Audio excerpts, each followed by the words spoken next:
Hi అందరికీ. Indian air force application form ఎలా fill చేయాలో ప్రతిదీ వీడియోలో క్లియర్గా ఎక్స్ప్లెయిన్ చేస్తాను. ఎవరైతే మీ ఫ్రెండ్స్ ఇండియన్ ఎయిర్ ఫోర్స్కి ప్రిపేర్ అవుతున్నారో ఈ వీడియోని వాళ్ళకి షేర్ చేయండి. Indian air force MTS group C application form ఎలా ఫిల్అప్ చేయాలో క్లియర్గా ఈ వీడియోలో ఎక్స్ప్లెయిన్ చేస్తాను. వీడియోని అసలు స్కిప్ చేయొద్దు. ఈ ఫామ్ అంతా బ్లూ ఇంక్ లేదా బ్లాక్ ఇంక్తో ఫిల్ చేయాలి. ఓన్లీ క్యాపిటల్ లెటర్స్తోనే రాయండి, స్మాల్ లెటర్స్ అస్సలు రాయకూడదు. First application for the post MTS అని రాయండి. In IAF unit post applied MTS. మీ నేమ్ రాసుకోండి, మీ ఫాదర్ నేమ్, మీ డేట్ ఆఫ్ బర్త్ సర్టిఫికేట్ ఖచ్చితంగా అటాచ్ చేయాలి. ఏజ్ లిమిట్ రాసుకోండి, 21 years 1 month 18 days. Correspondence address అంటే మీరు మైగ్రేట్ అవుతారు కదా, ఆ అడ్రస్ ఇవ్వండి. పర్మనెంట్ అడ్రస్ ఇవ్వండి. ఒకవేళ మీరు పర్మనెంట్ అడ్రస్లో ఉంటే రెండు ఒకటే ఇవ్వండి. మీ క్యాస్ట్ ఏంటి, ఓబీసీ, ఆ సర్టిఫికేట్ అటాచ్ చేయాలి, ఓబీసీ సర్టిఫికేట్.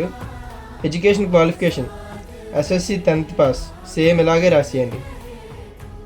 మీరు ఏదైనా డిగ్రీ కానీ బీటెక్ కానీ చేస్తే ఆ క్వాలిఫికేషన్ ఇక్కడ రాయండి. కేటగిరీ ఫర్ విచ్ అప్లైడ్, మీరు ఏ కేటగిరీ నుంచి అప్లై చేస్తున్నారో ఆ కేటగిరీ ఇవ్వండి. ఇక్కడ ఓబీసీ అని ఇచ్చాను నేనైతే. Ex service man certificate, sports certificate, physically handicapped certificate ఉంటే ఎస్ అని రాయండి. ఆ కాపీ అటాచ్ చేయాలి back side.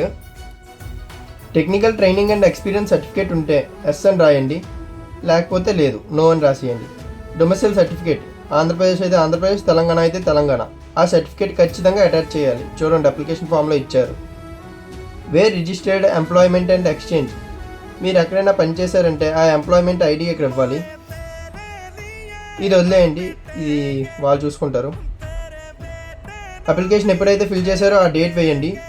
Signature of the candidate, me signature చేయండి, కింద డేట్ వేయండి. ఫర్ అఫీషియల్ రికార్డ్, ఇదంతా వాళ్ళు చూసుకుంటారు, మనం దీన్ని అసలు టచ్ చేయొద్దు. యాక్నాలెడ్జ్మెంట్ కార్డ్ అంటే మీ పోస్ట్ నేమ్ రాసుకుంటారు ఎంటీఎస్, మళ్ళీ సేమ్ మీ నేము, మీ ఫాదర్ నేము, అడ్రస్ ఇక్కడ ఎలాగైతే రాశారో కరస్పాండెంట్ అడ్రస్ ఏదైతే రాశారో అదే రాయాలి. ఇదంతా వాళ్ళు చూసుకుంటారు. నెక్స్ట్ మీ 2 ఫొటోస్ తీసుకోండి. తీసుకున్న తర్వాత ఒక ఫోటో ఈ అప్లికేషన్ ఫామ్ మీద, ఇంకో ఫోటో దీని మీద అంటించండి. డాక్యుమెంట్స్ ఏవైతే ఈ ఫామ్ బ్యాక్ సైడ్ అటాచ్ చేయాలో ఆ డాక్యుమెంట్స్ అన్నీ చెప్తాను. First date of birth certificate ఖచ్చితంగా బ్యాక్ సైడ్ అటాచ్ చేయాలి. సెకండ్ క్యాస్ట్ సర్టిఫికేట్ ఖచ్చితంగా అటాచ్ చేయాలి. థర్డ్ ఎడ్యుకేషన్ క్వాలిఫికేషన్ సర్టిఫికేట్, మీ 10th క్లాస్ సర్టిఫికేట్ అటాచ్ చేయాలి back side. Next sports certificate కానీ ఫిజికల్లీ హ్యాండిక్యాప్డ్ సర్టిఫికేట్ కానీ మీకు ఉంటే అది అటాచ్ చేయాలి. డొమిసైల్ సర్టిఫికేట్ ఒకటి ఖచ్చితంగా డొమిసైల్ సర్టిఫికేట్ ఉండాలి, లేకపోతే మీ అప్లికేషన్ రిజెక్ట్ అయిపోతుంది.